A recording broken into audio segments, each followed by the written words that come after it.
The Taliban would unveil a new Afghan government in the next few days, a spokesperson said on Monday. That's after announcing Panjshir Valley, the last holdout Afghan province, has fallen into the Taliban hands. Declaring the war in Afghanistan over, the Taliban look to the international community to go on sending humanitarian aid to the country. The UN has sent the agency's humanitarian chief to Kabul for talks on relief. And on the same day, U.S. Secretary of State Antony Blinken have gone a trip to Qatar and Germany for talks on Afghanistan. But a senior U.S. official ruled out a meeting between Blinken and the Taliban. So, how open and inclusive would the new Afghan government be? What will it take to get countries to cooperate on Afghanistan's unfolding humanitarian crisis? Let's loop in our panelists.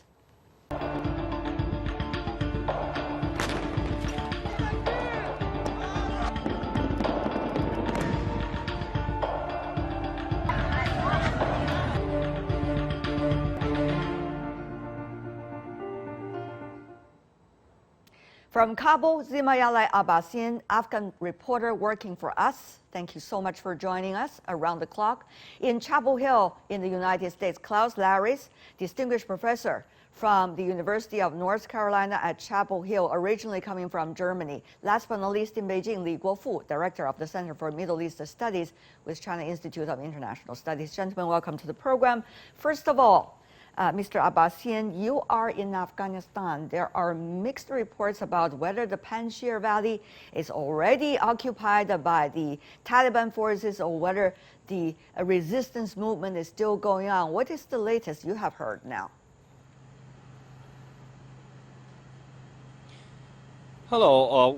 Panjshir saga is over.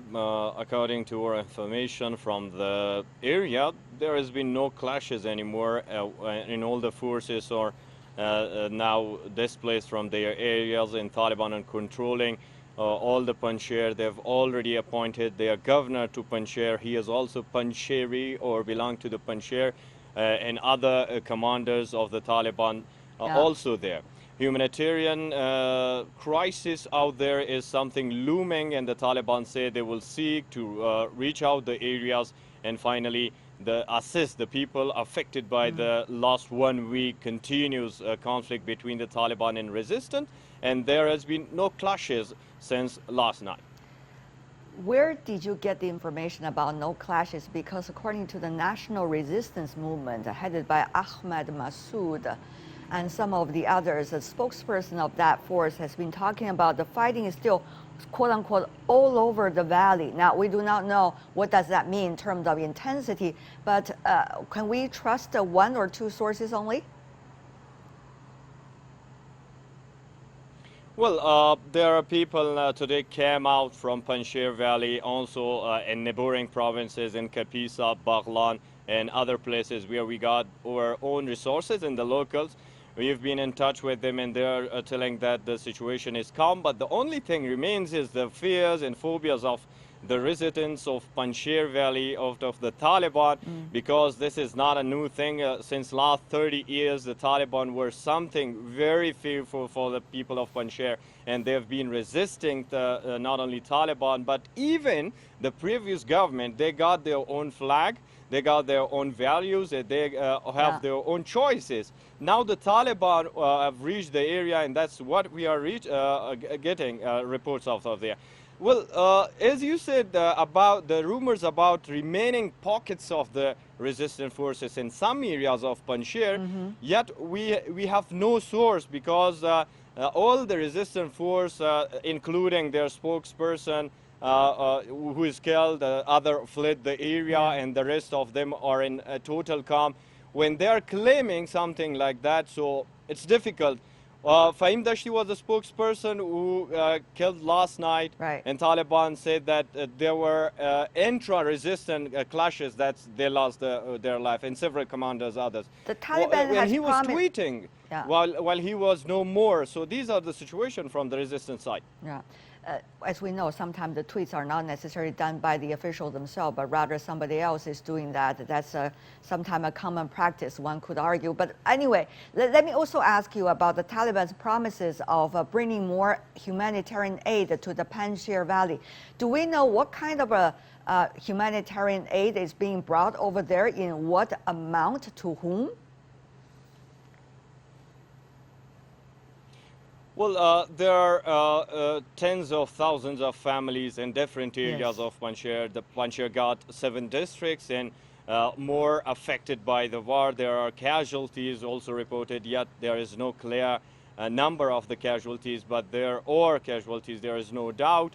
And it got different routes from Baghlan, of Salang, and also Kapisa in Badakhshan province. The Taliban sources say they have been already engaged with the assistant to finally reach out the families and the people affected out there.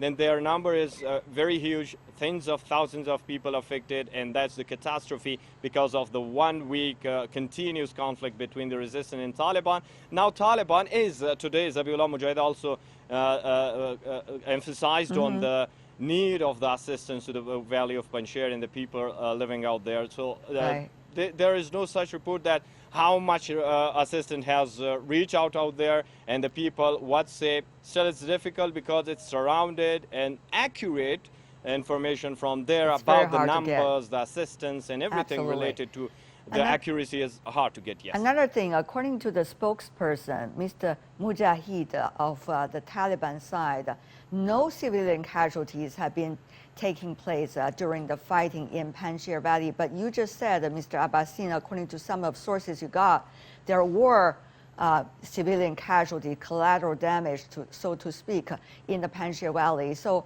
it seems that another front in which there are mixed messages. Well, the locals that we have been talking with the neighboring provinces, as I mentioned before, they are telling us that it's impossible, you know, that 1 week offensives and aggressive fight between the two sides and the cross-firing, and there is no casualty. So that would be kind of exaggeration, but there have been casualties that we have been receiving about this. Just emergency confirmed that they, like 3 days ago, that they got at least 4 dead and 4 injured people, and the rest of them is unclear. And there is another center of the emergency hospital in Panjshir. We have no information from them. And the resistance were claiming that Taliban avoid reaching the hospital. And that's all like pointing to all these catastrophes happening. But the Taliban say we have been very much careful. It was easy for us to take Panjshir Valley, but it took 1 week because we wanted to avoid. So these are the claims and justification they are making, but yet we have to wait for the exact numbers again. 2 more questions, Mr. Abbasin. I know you're running around the clock. One thing is about the Kabul Airport. The airport is still not open to the public yet, right? No, it's open. The domestic flights already started, but it's difficult to reach. And if you want to fly, there have been several flights from Kabul to Mazar-e-Sharif, from Kabul to Herat, from Herat to Mazar-e-Sharif and Kandahar, and vice versa. So it's been happening. It's reaching now more than 8. I was right now where I stand. I can see Kabul Airport in the sky of Kabul, close to Kabul Airport. There have been planes today, and they were flying, but it was about the humanitarian assistance, the domestic one. The international flights are not yet ready, which already Zabiullah Mujahid mentioned in today's press conference, and he said that very crucial damage has occurred in Kabul Airport because of the U.S. and other forces out there, and they damaged intentionally a lot of the system out there, including the radar system. So these are the issues, but international flights are now pending because of the technical issues. I see. A last question for this round about the forming of the government. Earlier last week, it was claimed that it's likely to be announced at the end of last week. Of course, it didn't happen. And the Taliban spokesperson have been calling on for patience, quote unquote, to get things right. And then the latest information coming from the Taliban spokesperson, Mr. Mujahid, he's been talking about, well, there's not likely to be a final map of who the government officials might be, but rather from now until the next step will be a temporary setup and temporary plan of who they might be so that it could be further adjusted. Is that the latest information we get? And shall we understand the so-called temporary? Is it going to be a word used for not being inclusive and open? Well, there's one concern. If the Taliban modify the inclusiveness of the government is of like different tribes, but from the Taliban side. For example, the governor would be Tajik and it would be Talib. The governor would be Pashtun and he would be Talib. The prime minister would be for the health ministry and the rest and the cabinet. They would be of different ethnics and tribes of Afghanistan, but they would be Talib. So this is something really conflicting, and as we've been seeing, there are much more concerns if the inclusiveness of the government in the eyes of Taliban is this only. So that would be monopoly, according to many experts that I've been talking to. And but the Taliban say you have to wait, like you mentioned, and there is much more coming out. The Taliban, as I've been engaged in Afghanistan peace process since last at least 3 years, and we have been engaged, and I was interviewing all the members in off the record talkings and other. My getting from their opinion is the leadership that the Taliban seek. It's possible that they will distribute the positions, but Taliban emphasize on the merit. There are technical ministries and also sectors in Afghanistan, the sectorial ministries and institutions in Afghanistan. So the Taliban were in war. They got lists of these people, and the Taliban confessed this, and they say, we will engage with all. We invite all the people of Afghanistan and the merits to come over to work for their country and finally get progress. And that was again mentioned by Zabihullah Mujahid in today's conference. There were also talking, Mr. Abbasian, about the political office officials who are now, earlier in Doha, is mainly working almost like a foreign ministry for the Taliban in a way. 80%, some were suggesting in the media report, of the future so-called temporary government layout will coming from those political office officials. Do you also hear similar talking from where you are? These are a long time talks that what kind of government it would be, and the Taliban will allow other fractions and ramifications of the society to be included, and will it be overwhelming?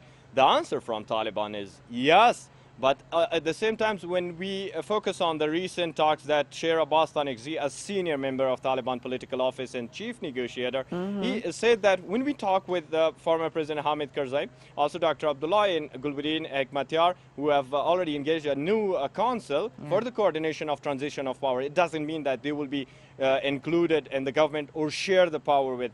So sharing power with anybody from the Taliban side, they rejected, and they want a centralized government. Mullah Abdul Ghani brother, the leader and co-founder of Taliban, already have clarified this.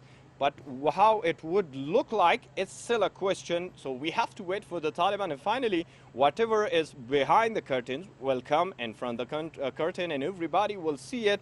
But it's a concern about the monopoly, and the Taliban say we already know what is the issue, and others. While also the resistant front, they've already out of the scene, and the Northern Alliance. So what would it look like if they're not included and push aside and also stay in exile? This is a concern, and maybe we will get the answer in a couple of days.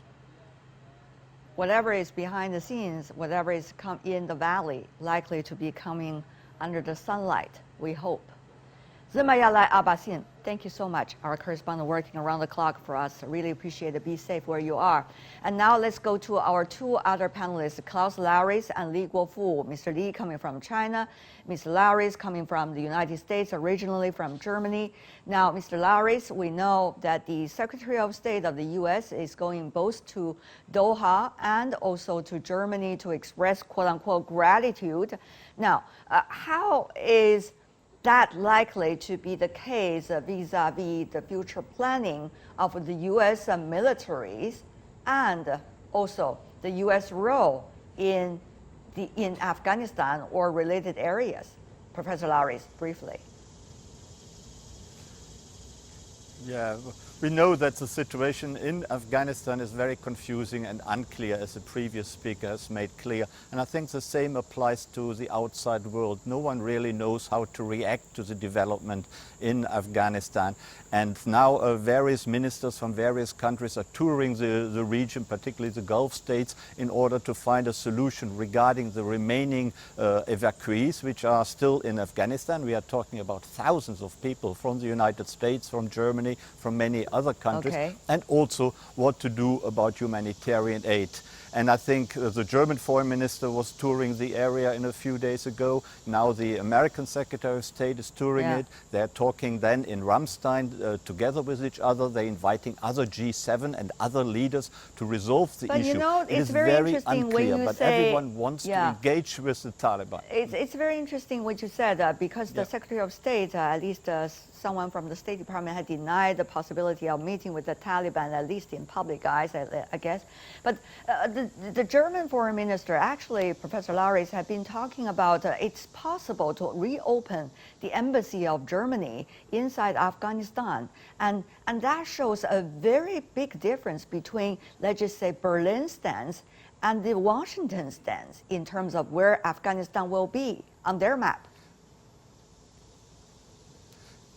Yes, that is true. And also the EU has indicated they're interested in engaging with the Taliban. The EU has said they don't want to recognize the Taliban regime right now. And of course, that would be difficult as there still is no government in Kabul.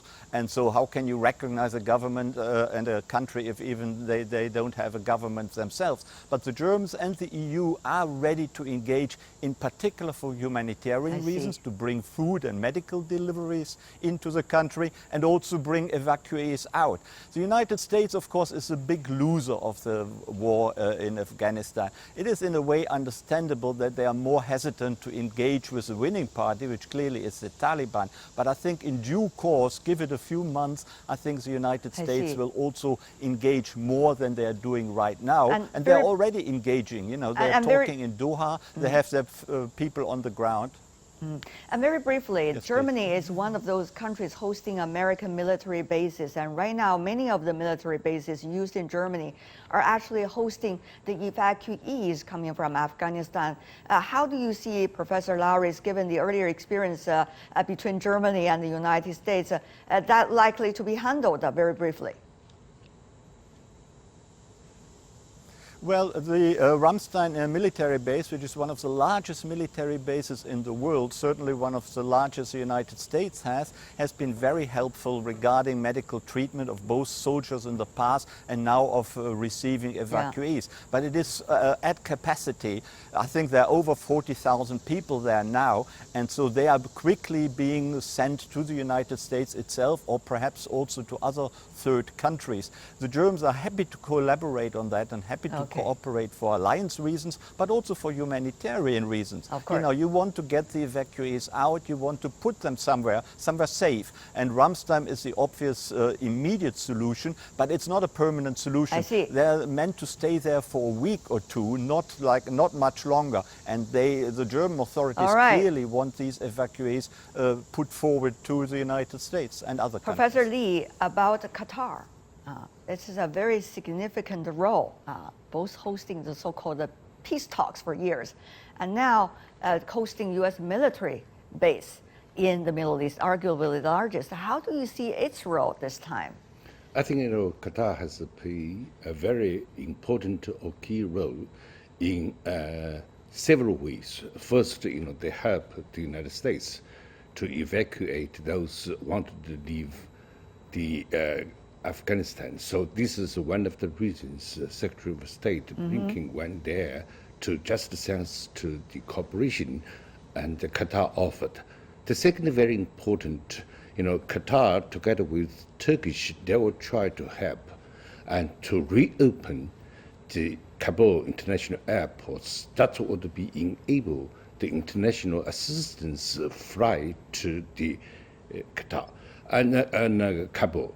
Another very important role Qatar could play is to organize, those donation countries and to get the monies in order to provide it for these needed in Kabul. And another thing is the very delicate balance Qatar probably have to keep between the Taliban and also the Western countries, and as well as the regional powers, Saudis, UAE, and some of the others, Iran, for example. Very different mandate, shall I say, in terms of how they see the picture should be played out. Yes.